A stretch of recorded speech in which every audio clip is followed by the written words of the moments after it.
हज़रात ग्रामी, आज हम और आप जिस अज़ीम हस्ती की ज़िक्र खैर से मुस्तफ़ीज़ होने जा रहे हैं, जिनके ज़िक्र से हम अपने ईमान को ताज़ा करने जा रहे हैं, उस अज़ीम हस्ती को कायनात, मदारुल आलमीन, कुतुबुल मदार, फ़र्दुल अफ़राद, मदारे दो जहां, मदारुल आलमीन, शमशुल अफ़लाक हज़रत सैयद बदीउद्दीन अहमद ज़िंदा शाह मदार रहमतुल्लाहि ताला अलैह के नाम से जानती पहचानती हैं।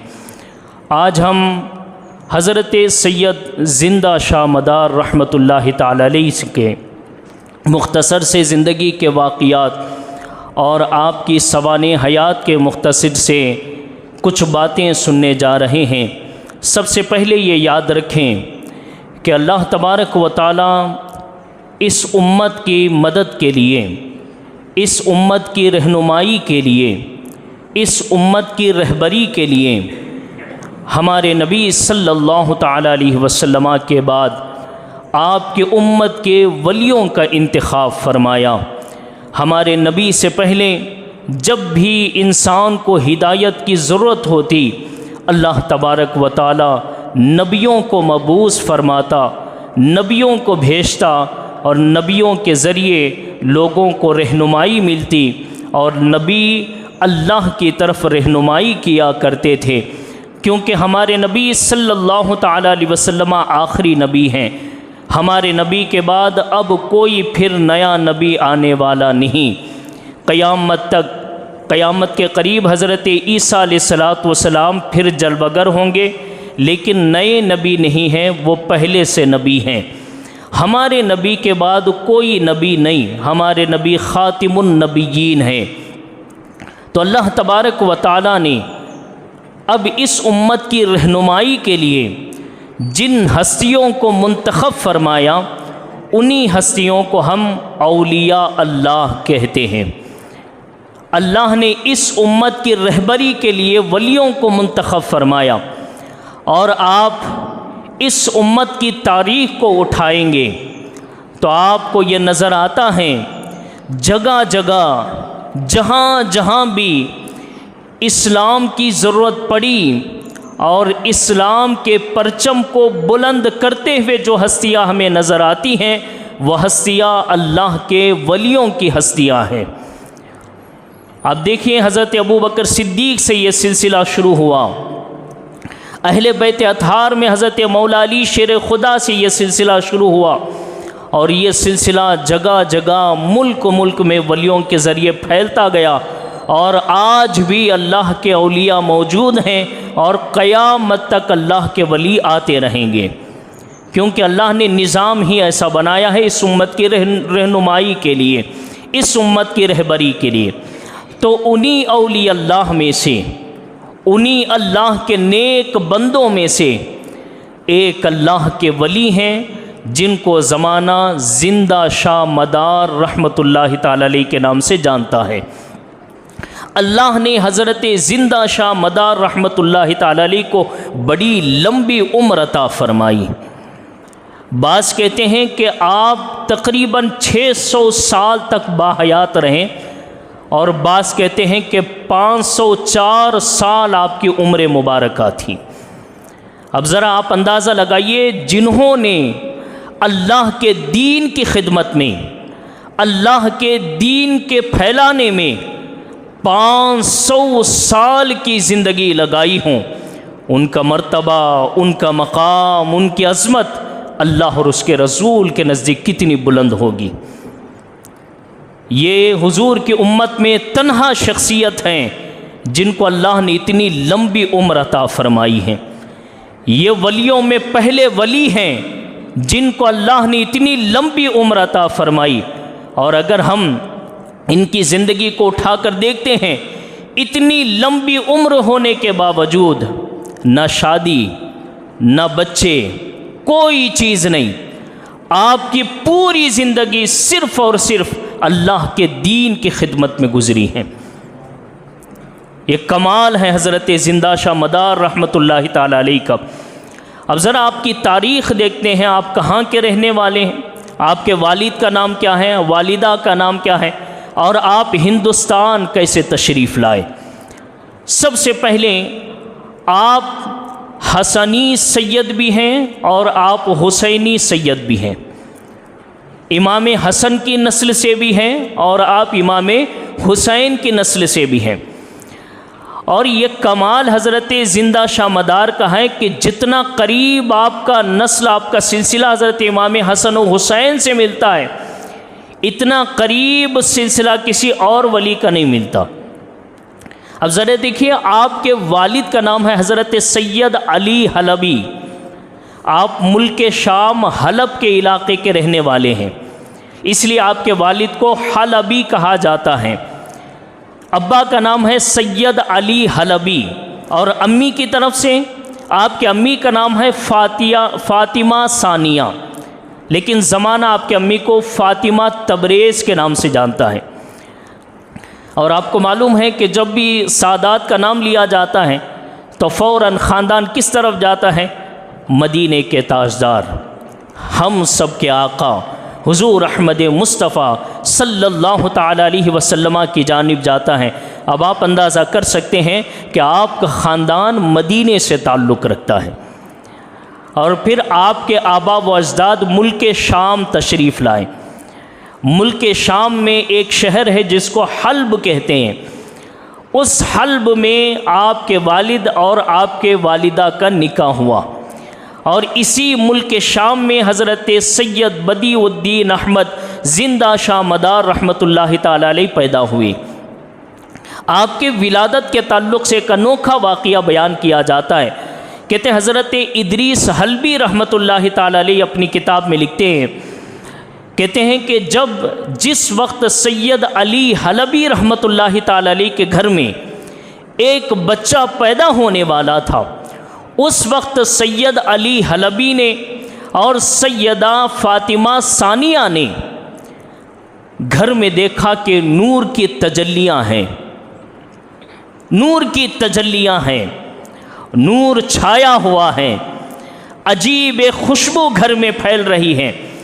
देखा अचानक नबी करीम सल्लल्लाहु ताला अलैहि वसल्लम की रूह मुबारक का जलवा फरमा है, असहाबा इकराम की रूह मुबारक का जलवा फरमा है, अहले बैत अतहार के अरवाह मौजूद हैं और सब के सब मिलकर हज़रत सैयद अली हलबी को, सैयदा फ़ातिमा सानिया को खुशखबरी दे रहे हैं कि ऐ सैयद अली हलबी मुबारक हो, ऐ सैयदा फ़ातिमा सानिया मुबारक हो, तेरे घर में जो आ रहा है हाज़ा वलीयुल्लाह, हाज़ा वलीयुल्लाह, हाज़ा वलीयुल्लाह, तुम्हारे घर में अल्लाह का वली दुनिया में तशरीफ़ ला रहा है।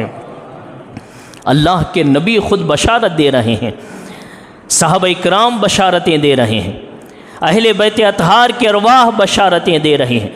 इस शान के साथ हज़रत ज़िंदा शाह मदार रहमतुल्लाहि ताला अलैह दुनिया में तशरीफ़ लाएँ। कौन सी हिजरी है? 240 पर 2 हिजरी, 240 पर 2 हिजरी, यानी हुज़ूर अलैहिस्सलातु वस्सलाम के बिल्कुल 235 साल के बाद हज़रत ज़िंदा शाह मदार रहमतुल्लाहि ताला अलैह दुनिया में तशरीफ़ लाए। इतना करीबी ज़माना है हुज़ूर के साथ। गौसे आज़म पैदा हुए तो कितने साल फ़र्क था? तकरीबन 450 साल फ़र्क था। हज़रत ज़िंदा शाह मदार का फ़र्क कितना है? सिर्फ 250 साल का फ़र्क है। हज़रत ज़िंदा शाह मदार रहमतुल्लाहि ताला अलैह दुनिया में तशरीफ़ लाए। देखिए वलियों की आदत, वलियों को अल्लाह ताला विलादत से ही क्या खूबियाँ देता है। देखिए आप जिस वक्त दुनिया में तशरीफ़ लाएँ, लिखने वालों ने लिखा कि आपको देखा गया कि पहली मर्तबा आप दुनिया में तशरीफ़ लाए, बिल्कुल अपने नाना जान की सुन्नत के मुताबिक सजदे में सर रख के अल्लाह की तस्बीह बयान कर रहे हैं, अल्लाह की तस्बीह बयान कर रहे हैं। हज़रत ज़िंदा शाह मदार रहमतुल्लाहि ताला अलैह के घर में खुशियाँ ही खुशियाँ थी। एक तो लड़का हुआ और दूसरी बशारतों के साथ कि हाज़ा वलीयुल्लाह, ये अल्लाह का वली हैं, बशारतों के साथ। हज़रत ज़िंदा शाह मदार रहमतुल्लाहि ताला अलैह की तरबियत घर में ही होती रही। जब आपकी उम्र 4 साल की हुई, बुज़ुर्गों की आदत के मुताबिक बिस्मिल्लाह खानी का प्रोग्राम रखा गया, बच्चे को बिस्मिल्लाह खानी कराई गई। हज़रत ज़िंदा शाह मदार रहमतुल्लाहि ताला अलैह के लिए जिस उस्ताद का इंतखाब हुआ ना, वो ज़माने के एक ज़बरदस्त अल्लाह के वली, ज़बरदस्त कुरान के मुफस्सिर, हदीस के मुहद्दिस, ज़बरदस्त फ़िक़ह जानने वाले, ज़बरदस्त हर इल्म में महारत रखने वाले हज़रत हुज़ैफ़ा मुरअशी रहमतुल्लाहि ताला अलैह, इनका इंतखाब किया गया। हज़रत हुज़ैफ़ा मुरअशी रहमतुल्लाहि ताला अलैह कौन हैं?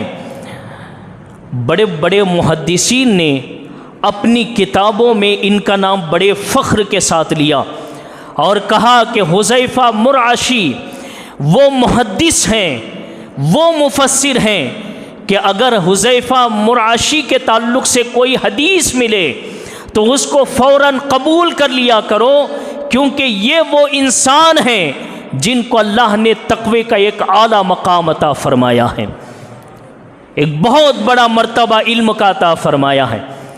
अब जाहिर सी बात है, ऐसे उस्ताद हों तो फिर पढ़ने वाले शागिर्द ज़िंदा शाह मदार रहमतुल्लाहि ताला अलैह जैसे लोग होते हैं।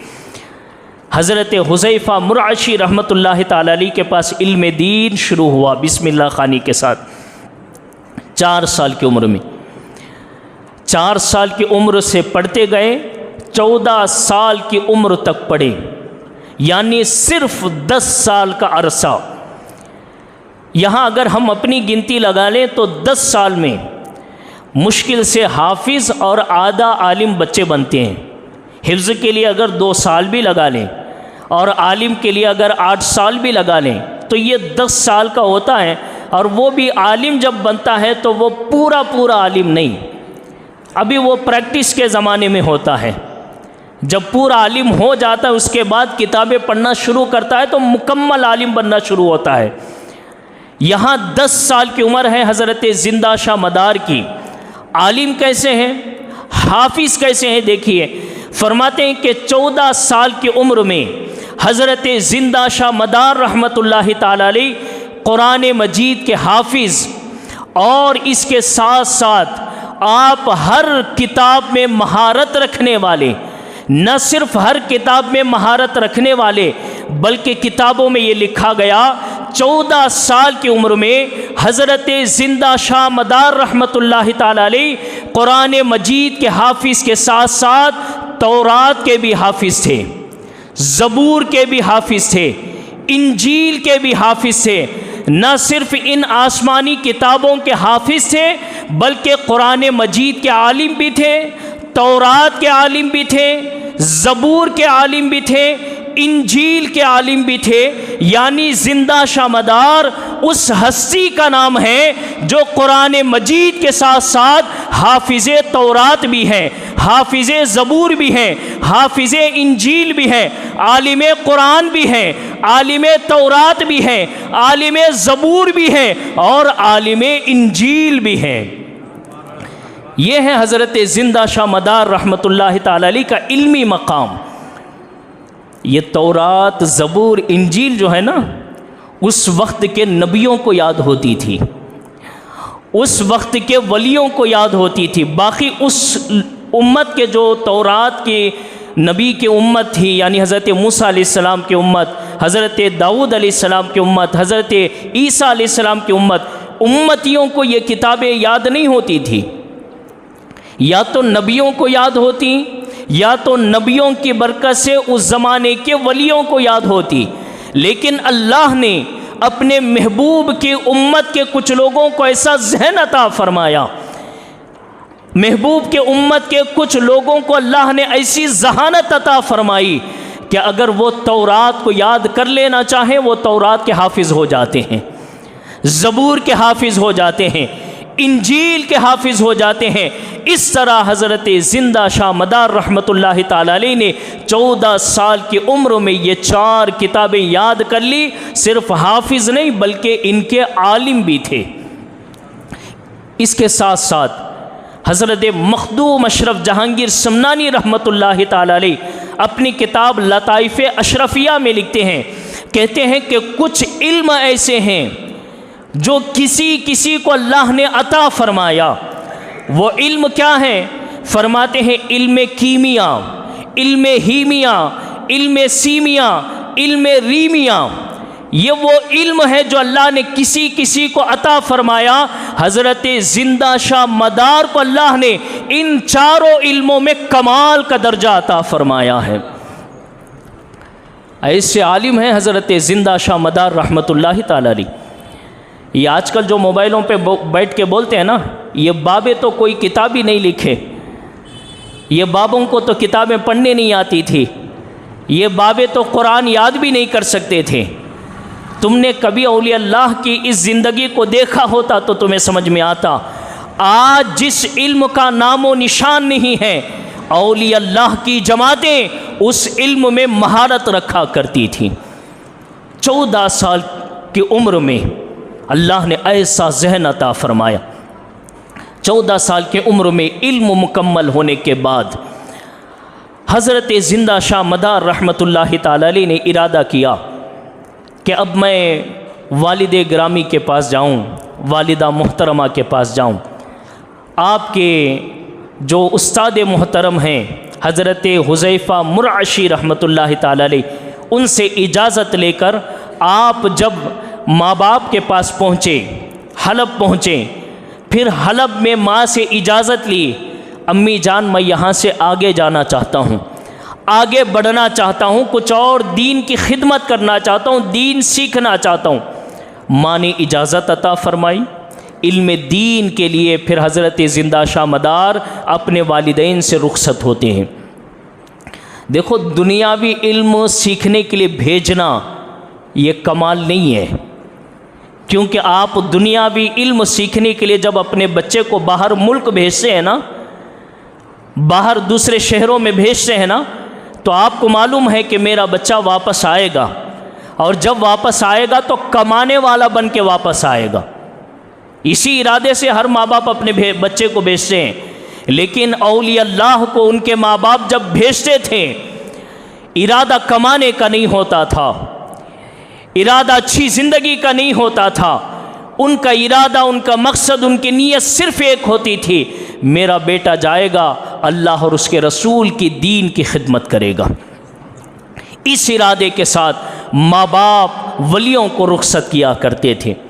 हज़रत ज़िंदा शाह मदार रहमतुल्लाहि ताला अलैह को भी आपकी वालिदा ने बिल्कुल इसी इरादे के साथ रुखसत किया और फरमाया, बेटे मुझे मालूम है तेरा सफ़र बड़ा लंबा है और ये भी मालूम है कि इसके बाद मुलाकात होगी भी नहीं, लेकिन याद रखो, देखो हम वलियों की जब ज़िंदगी उठाते हैं ना, मैं उन लोगों से कहना चाहता हूँ जो वलियों की नफ़रतों को दिलों में बिठाए बैठे हैं, जो वलियों के ताल्लुक़ से हसद रखते हैं, वलियों की अज़मतों के ताल्लुक़ से दिल चुभता है उनका, उनसे मैं कहना चाहता हूँ मेरे भाइयों, ज़रा सोचो अपने दिल से।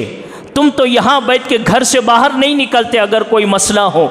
यहाँ औलिया अल्लाह अपने माँ बाप को छोड़ के जा रहे हैं, उनको मालूम है कि अब दोबारा आना नहीं है, हमें दोबारा चेहरा देखना नहीं है हमें, उसके बावजूद भी छोड़ के जा रहे हैं सिर्फ़ अल्लाह और उसके रसूल की दीन की खिदमत के लिए। हज़रत ज़िंदा शाह मदार अपनी अम्मी को आखिरी मरतबा सलाम करके मक्का और मदीना की तरफ रुखसत होते हैं।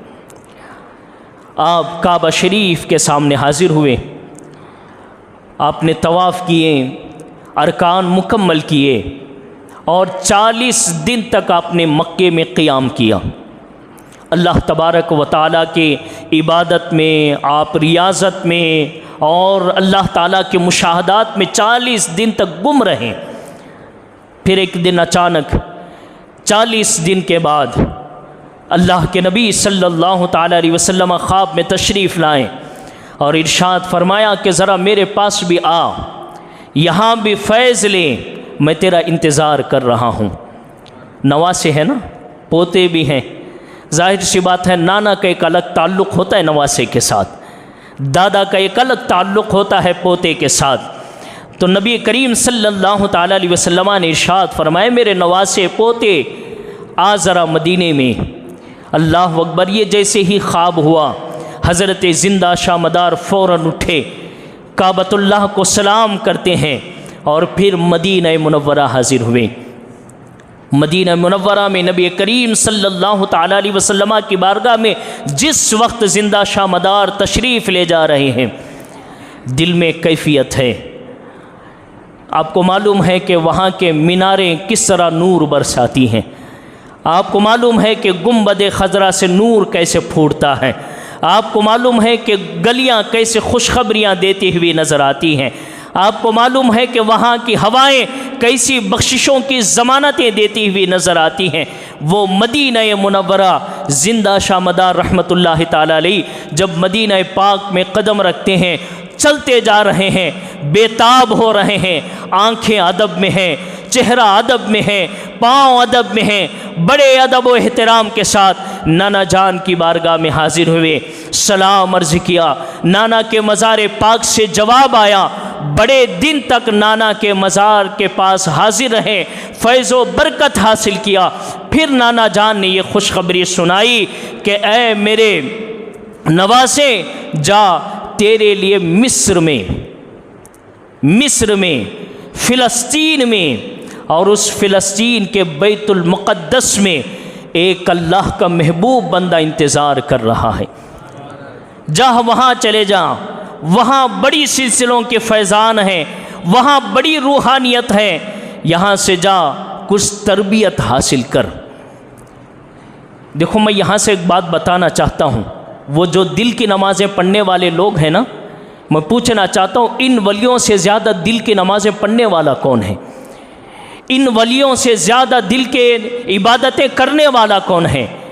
लेकिन आप मक्के में नहीं रुके, मदीने में नबी करीम ने आपको नहीं रुकाया, बल्कि फरमाया जा तुझे जिस तरह शरीयत के इल्म के लिए एक उस्ताद की ज़रूरत है, उसी तरीक़े से तरीक़त के इल्म के लिए भी एक उस्ताद की ज़रूरत है जिसके पीर कहा जाता है। जा वहाँ जा के फैज़ हासिल कर। यहाँ दिल की नमाज़ें नहीं हो रही हैं। यानी दिल की नमाज़ों का मेरा मुराद ये है कि जो लोग मस्जिद को नहीं आते, घर में दावतों में बैठे बैठे दावत में दिल की नमाज़ पढ़ लेते हैं, वो मुराद है मेरी।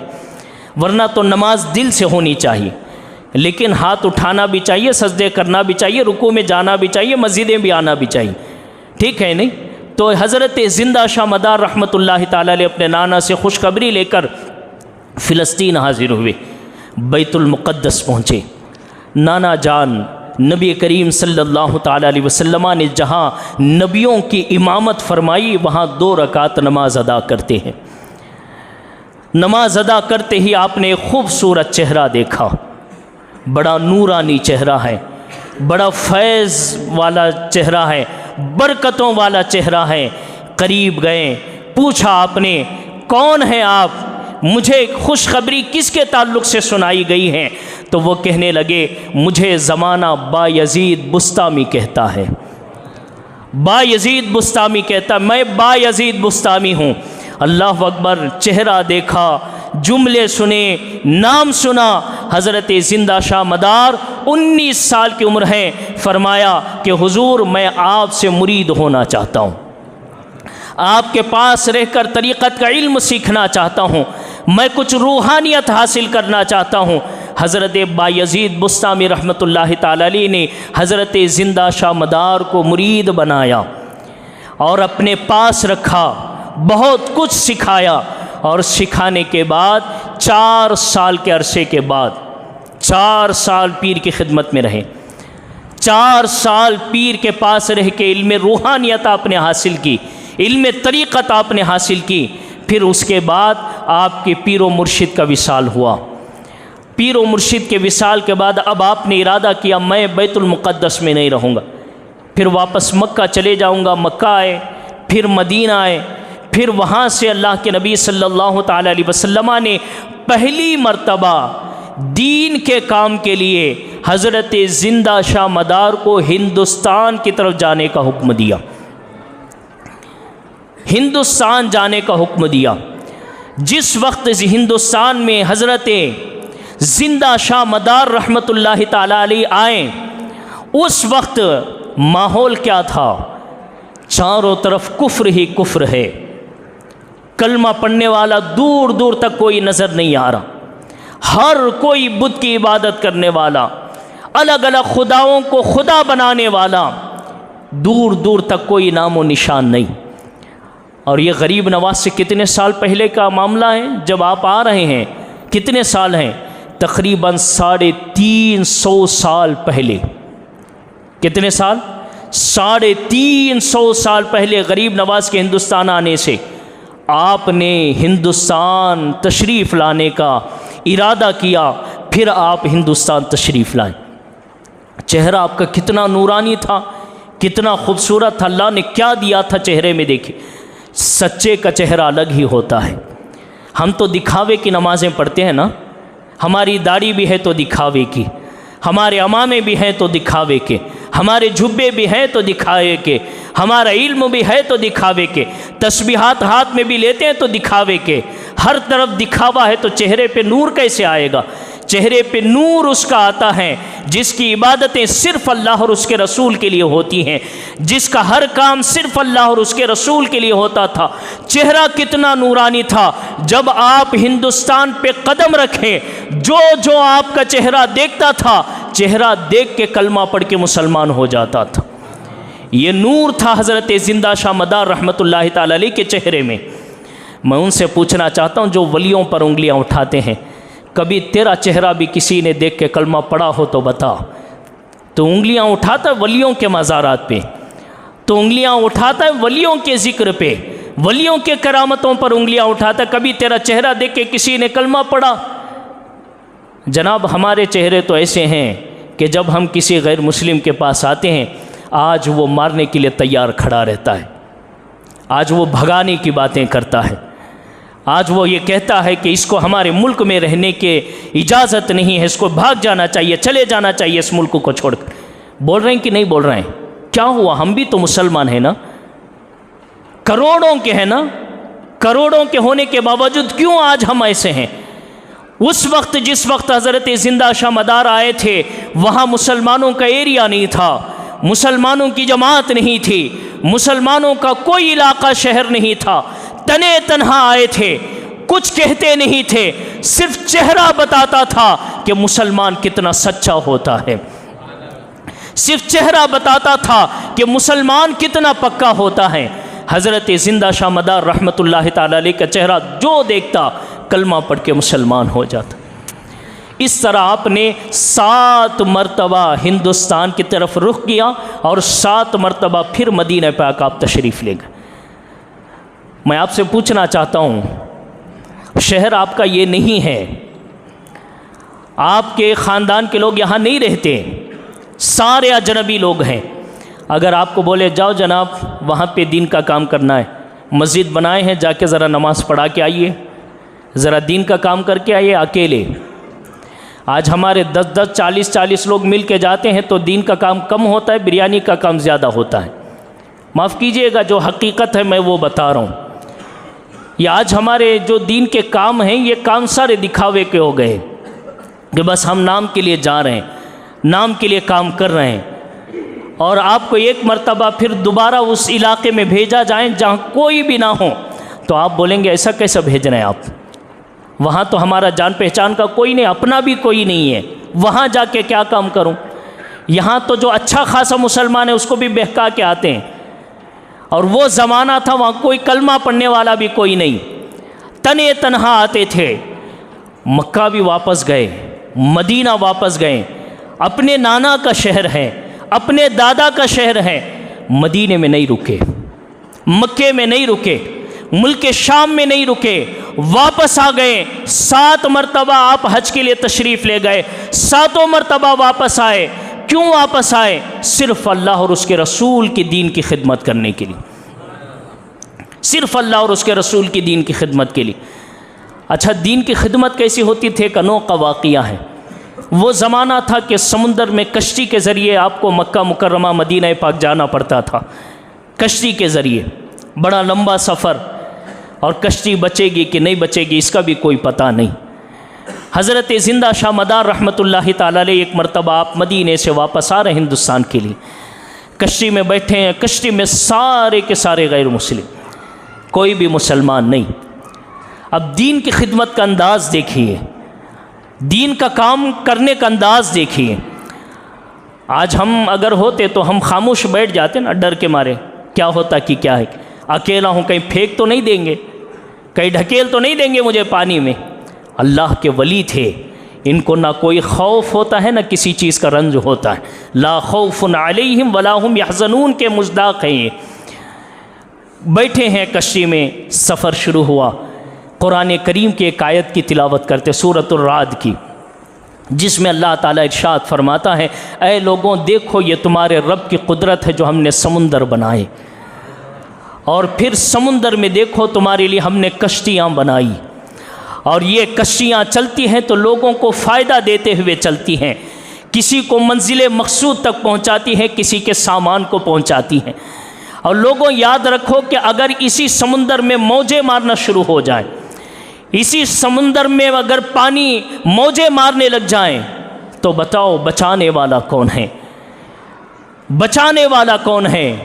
तुम देख रहे हो अपने आँखों से, समुंदर अपनी जगह चल रहा है, मौजें नहीं मार रहा है।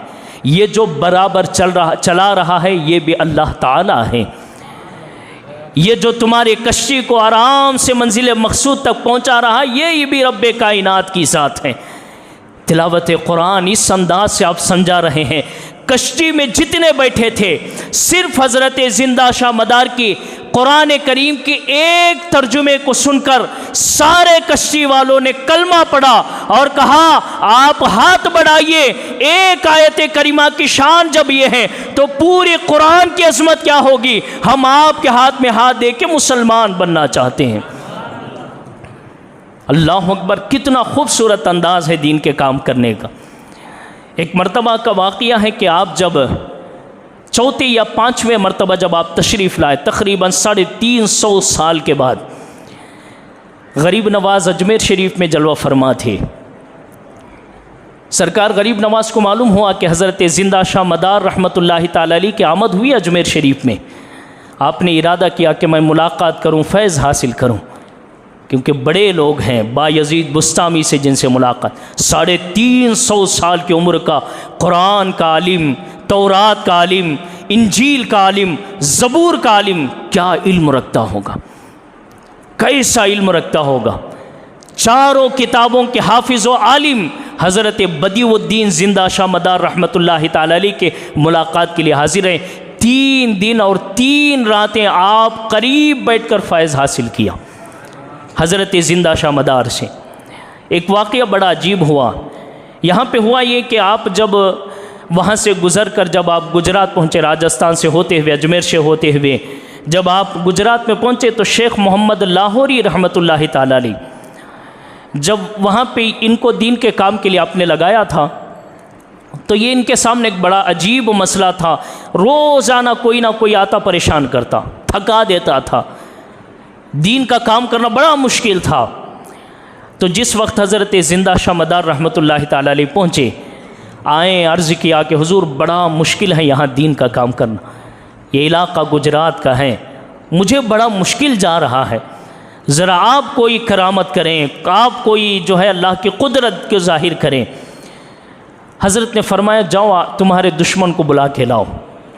जो दुश्मन थे ना इस्लाम के और मुसलमानों के, उन्होंने एक प्लान बनाया जाने से पहले कि हम लोहे के कुछ पत्थर लेंगे जिसे बटाने के शक्ल के बनाएंगे, और बटाने की शक्ल के बना के हम ले जाएंगे मुसलमान के उन बड़े आलिम के पास और उनसे कहेंगे कि ये बटाने को चलाए हैं, इसको ज़मीन में बो दीजिए, और अगर दरख्त निकल आए तो फिर हम कलमा पढ़ लेंगे। थैले में रखा, और रखने के बाद किसके बने हुए बटाने? वो लोहे के आयरन के बने हुए बटाने हैं। वो थैले में रखकर ज़िंदा शाह मदार रहमतुल्लाहि ताला अलैह के बारगाह में हाजिर कर दिया गया। आप कोई करामत दिखाएं, अगर इससे ज़मीन से अगर कोई दरख्त निकल आए, पौधे निकल आए, हम कलमा पढ़ लेंगे। हज़रत ज़िंदा शाह मदार थैले को लेते हैं और वो बटाने निकालते गए, ज़मीन में बोते गए, ज़मीन में बोते गए। देखो हाथ अल्लाह के वली के है, कुदरत अल्लाह की काम कर रही। हज़रत ज़िंदा शाह मदार बटाना निकालते हैं लोहे का, ज़मीन में बोते हैं, थोड़ी देर नहीं हुआ ज़मीन से पौधे निकल आए, ज़मीन से पौधे निकल आए। और जो थे हैरान हो गए और कहने लगे कि जब एक उम्मती के हाथ का ये कमाल है तो फिर इनके नबियों के ताजदार का हाथ का कमाल क्या होगा। सब लोगों ने कहा आज से हम इनको परेशान नहीं करेंगे बल्कि हम खुद कलमा पढ़ के मुसलमान हो जाएंगे। सारे के सारे कलमा पढ़ के मुसलमान हो गए। इस तरह दीन का काम किया हज़रत ज़िंदा शाह मदार रहमतुल्लाह ताला। बड़ी लंबी ज़िंदगी है, 504 साल की ज़िंदगी। इबादतें, रियाज़तें, इल्म सिखाना, लोगों को इल्मी तरबियत करना, कुरान सिखाना, ये जो फैज़ान है ना सिलसिलों में, ये सारा फैज़ान हज़रत बायज़ीद बुस्तामी रहमतुल्लाह ताला अलैह के ज़रिए, हज़रत ज़िंदा शाह मदार के ज़रिए यहाँ तक पहुँचा है। और आप सुन के बड़ा हैरान होंगे, वलियों का एक मर्तबा है जिसको मर्तबे उवैसिया कहते हैं। हज़रत उवैस करनी का नाम सुना है ना? हज़रत उवैस करनी के नाम से इस मर्तबे को मर्तबे उवैसिया कहते हैं। यानी इस मर्तबा में पहुंचकर एक बंदा अल्लाह का ऐसा गुम हो जाता है, वो फ़ना फिल्ला भी हो जाता है, फ़ना फिर रसूल भी हो जाता है। वो अपनी पूरी ज़िंदगी फिर अल्लाह और उसके रसूल के लिए लगा देता है। बुज़ुर्गों ने बयान फरमाया, हमारे ज़माने में अगर किसी को मर्तबे उवैसिया में पहुँचे हुए देखना चाहते हो तो फिर वो ज़िंदा शाह मदार को देख लो। ज़िंदा शाह मदार उस मकाम पे पहुँचे हुए हैं जिसको मर्तबे उवैसिया कहा जाता है। हमेशा फ़ना फिर रसूल, फ़ना फिल्ला, अल्लाह और उसके रसूल की याद में फ़ना होने वाले। 504 साल की उम्र, लाखों के मुरीद थे, लाखों के मुरीदीन। जब आपके विसाल का वक्त करीब आया, इतनी लंबी उम्र के बाद, मक्खनपुर में जो यूपी का इलाका है, जब आप मक्खनपुर पहुँचे, वहाँ पे दीन का काम करते रहे।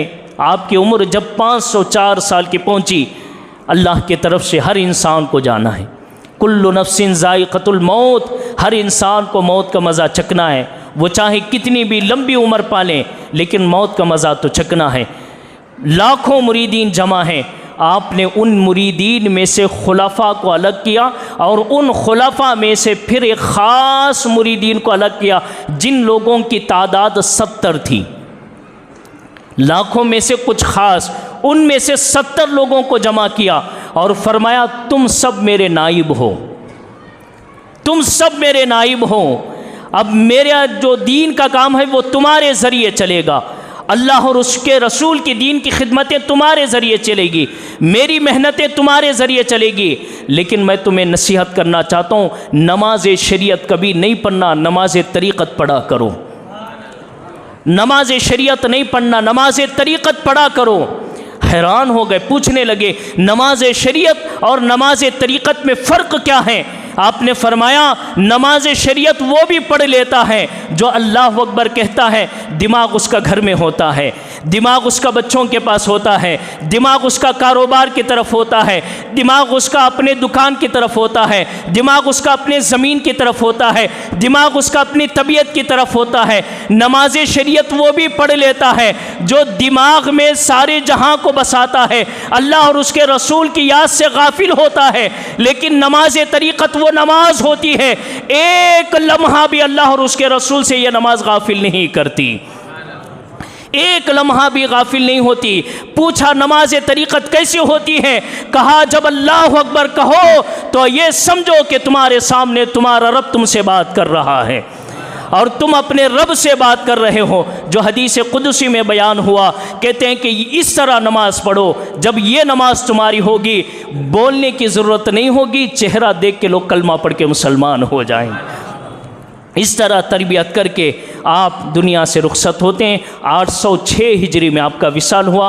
आपका नमाज जनाजा शेख हुस्सामुद्दीन जौनपुरी रहमतुल्लाह ताला अलैह ने पढ़ाई। आपके बड़े ख़ास मुरीद थे, वसीयत फरमाई थी तो आपने पढ़ाई। और नमाज तहज्जुद की तरफ ताल्लुक़ से आप इरशाद फरमाते हैं, आखिरी बात अर्ज़ करके ख़त्म कर रहा हूँ, नमाज तहज्जुद के ताल्लुक़ से आप फरमाते हैं, जिस बंदे को अल्लाह की बारगाह से कोई भी मुराद हासिल करना हो, अल्लाह से कोई भी हाजत, कोई भी दुआ कबूल करवानी हो, क्या करें? फरमाते हैं कि 4 रकात तहज्जुद की 2-2 करके पढ़े। 2 से 12 तक पढ़ सकते हैं ना। तो हज़रत ज़िंदा शाह मदार कहते हैं कम से कम 4 रकात 2-2 करके 4 रकात पढ़ें और 2 रकात के बाद 100 मरतबा हस्बुनल्लाहु व निअमल वकील, हस्बुनल्लाहु व निअमल वकील, इसको 100 मरतबा पढ़ें हर 2 रकात के बाद। उसके बाद अगर 4 रकात पढ़े 200 मरतबा होंगे। फिर उसके बाद जो दुआ करेगा अल्लाह ताला अपने इस्म की बरकत से उसकी हर दुआ को कबूल फरमाएगा। तो इंशाअल्लाह आप भी कोशिश कीजिए, कोई भी मुश्किल है, परेशानी है, तहज्जुद की नमाज कम से कम 4 रकात 2-2 करके, फिर उसके बाद 100 मरतबा हस्बुनल्लाहु व निअमल वकील पढ़ना है। फिर उसके बाद दुआ करना है। अल्लाह से दुआ है अल्लाह ताला हमें वलियों के ज़िक्र की बरकत से दीन पे मजबूती से कायम रहने की तौफ़ीक़ अता फ़रमाए। अल्लाह से दुआ है कि अल्लाह ताला हमें और हमारी नस्लों को वलियों के नक्शे कदम पे चलने और वलियों से सच्ची मोहब्बत की तौफ़ीक़ अता फ़रमाए।